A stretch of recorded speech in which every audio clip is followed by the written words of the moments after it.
Agora em Mateus capítulo 17, Mateus começa dizendo: 6 dias depois, Jesus tomou consigo Pedro, Tiago e João, irmão de Tiago, e os levou em particular a um alto monte. Ali ele foi transfigurado diante deles. Sua face brilhou como o sol, e suas roupas se tornaram brancas como a luz. Naquele mesmo momento, apareceu diante deles Moisés e Elias, conversando com Jesus. Então Pedro disse a Jesus: Senhor, é bom estarmos aqui. Se quiseres, farei 3 tendas, uma para ti, uma para Moisés e outra para Elias. Enquanto ele ainda estava falando, uma voz resplandecente os envolveu, e dela saiu uma voz, a voz do próprio Deus, que dizia: Este é o meu filho amado, em quem me agrado. Ouçam-no. Ouvindo isso, os discípulos prostraram-se com o rosto em terra e ficaram aterrorizados, lembrando que essa frase já tinha sido ouvida no momento do batismo de Jesus. Mas Jesus se aproximou, tocou neles e disse: Levantem-se, não tenham medo. E erguendo ele os olhos, não viram mais ninguém, a não ser Jesus. Enquanto desciam do monte, Jesus lhes ordenou: Não contem a ninguém que vocês viram, até que o Filho do Homem tenha sido ressuscitado dos mortos.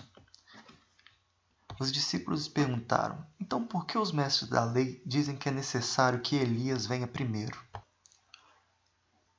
O ensino dos mestres da lei se baseava em profecias como, por exemplo, Malaquias 4, a partir do verso 5. Eis que vos enviarei o profeta Elias, antes que venha o grande e terrível dia do Senhor. E ele converterá o coração dos pais aos filhos e o coração dos filhos a seus pais, para que eu não venha e fira a terra com maldição. E Jesus respondeu: De fato, Elias vem e restaurará todas as coisas. Mas eu lhes digo, Elias já veio, e eles não o reconheceram, mas fizeram com ele tudo o que quiseram. Da mesma forma, o Filho do Homem será maltratado por eles. Então, os discípulos entenderam que era de João Batista que ele tinha falado. Quando chegaram onde estava a multidão, um homem aproximou de Jesus, ajoelhou-se diante dele e disse: Senhor, tem misericórdia do meu filho. Ele tem ataques e está sofrendo muito. Muitas vezes cai no fogo ou na água.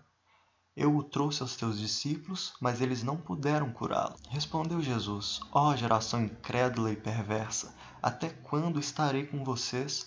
Até quando terei de suportá-los? Tragam-me o menino. Jesus repreendeu o demônio.